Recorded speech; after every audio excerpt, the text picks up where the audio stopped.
एक और बात आपने हमसे छुपाई। चलिए हम मानते हैं कि आपको अपने जज्बात जाहिर करना पसंद है, आप सब कुछ अंदर दबाए हुए रखते हैं, लेकिन इतनी बड़ी बात हमें नहीं बताना झूठ बोलने से कम नहीं होता। जी टीवी के सीरियल तेरे बिना जिया जाए ना में आज कृषा पहुंच गई है देवराज के पास उसके दिल का हाल खबर पूछने, क्योंकि कृषा को पता चल गया है कि देवराज उससे प्यार करता है। भाई कृषा तो अपने प्यार का इजहार करती रहती है, लेकिन आज वो देवराज से उसके दिल की बात निकलवाना चाहती है। लेकिन तभी वहाँ पहुँच जाती है देवराज की मम्मी, जो लगा देती है इनके प्यार पर ब्रेक। लेकिन आप दोनों के बीच में कोई कड़वाहट, कोई नाराजगी नहीं, बल्कि आप दोनों को देखकर तो ऐसा लगता है जैसे आप दोनों के बीच में एक कनेक्शन है।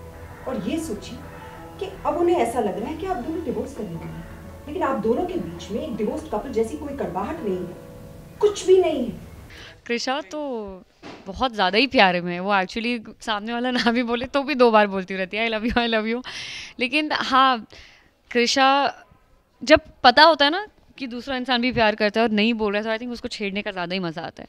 तो कृषा इसलिए जब भी मौका मिलता है बोलती रहती है, बोल दो ना अब तो, बहुत ईजी है बोलना, लेकिन वो बोलते नहीं, इसलिए वो उसको छेड़ती रहती है। बट उसके भी अपने रीजंस हैं कि वो क्यों नहीं बोल रहा है। एंड समहाउ वो कृषा की केयर करता है, शायद इसलिए नहीं बोल रहा है क्योंकि वो नहीं चाहता कि कृषा इतनी अटैच हो जाए।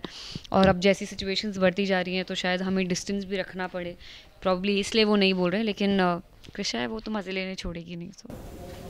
तो फिलहाल जो है क्या सिचुएशन है, पूरे घर को जो पता लग चुका है, आधे और खुलासे हो चुके हैं? अभी तो पता नहीं और कितने खुलासे होने हैं एक्चुअली। ये तो मतलब धीरे धीरे, ये तो बहुत छोटा सा खुलासा था। सबसे मेजर खुलासा तो जब दक्षराज का होगा वो होगा, बट ये तो आई थिंक वो मिनी हार्ट अटैक्स हैं, वो मेजर हार्ट अटैक में शायद कुछ होगा।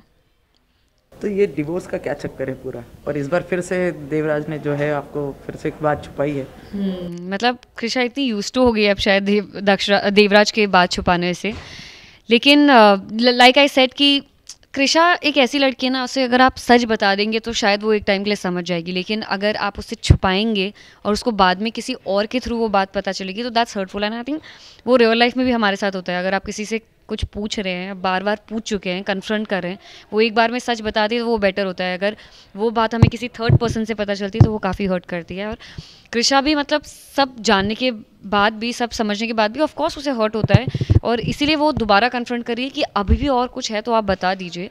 लेकिन उसके अपने रीज़न से अगेन जो उसने क्लैरिफाई कर दिए। लेकिन अब जो हमारा मेजर चीज़ स्टार्ट होने वाली है वो ये है कि हम दक्षराज के सामने ये सच लाए कि जो माया है वो एक्चुअली माया नहीं है, वो कृषा है। सो अब हम पूरा उसके तरफ जाएंगे। लेकिन सबसे वियर्ड चीज़ ये है कि दक्षराज तो दक्षराज है ही नहीं। सो बड़ा मेजर एक होने वाला है पंगा। खुलासे पे खुलासा, इतने ट्विस्ट एंड टर्न्स हैं, मतलब honestly we as actors only, क्योंकि स्क्रीन प्ले आते रहता है, हम पढ़ते रहते हैं, हम लोग सोचते ही नहीं है कि आगे ऐसा होने वाला है, या हमें आगे तक की स्टोरी तो पता नहीं होती। लेकिन every screenplay that we read हमें उससे पता चलता है कि ओह अब ये होने वाला है। So it's quite interesting. अच्छा, ये जो सीन जो चल रहा था बेडरूम में, जो वो क्या बातें चल रही थी पूरी? ये जो सीन चल रहा था ये तो वही कन्फ्रंटेशन था कृषा का। वो जानना चाहती थी कि वो डिवोर्स पेपर्स में उन्होंने भी साइन किया था, और अगर किया था तो आपने कृषा को बताया क्यों नहीं। क्योंकि पहले बहुत बार ऐसी कॉन्वर्जेशंस हो गई हैं, हार्टफेल्ट कॉन्वर्जेशंस, जहाँ उन दोनों ने बीच में उनके पास में जो भी हुआ था सारी चीज़ें बोली हैं। तो कृषा के लिए हर्टफुल है, क्योंकि एक और राज खुल रहा है, एक और राज, मतलब राज पे राज पे राज, लगता है कि और क्या क्या छुपा है। लेकिन वो क्लियर कर देते हैं, जया माँ भी क्लियर करती हैं। लेकिन अब इस चीज़ से दक्षराज के और हमारे रिलेशनशिप में बहुत फ़र्क पड़ने वाला है, क्योंकि जिनके बीच में प्यार है उन लोगों को भी ऐसा एक्ट करना पड़ेगा कि उन लोगों के बीच में प्यार नहीं है। और अभी अभी तो कृषा और देवराज जस्ट क्लोज आए थे, अब उनको दोबारा दूर जाना पड़ेगा, तो वो एक चीज़ है। इसलिए कृषा प्लान करती है कि हम दक्षराज को सब कुछ सच बता दें। So this is what the entire scene was about.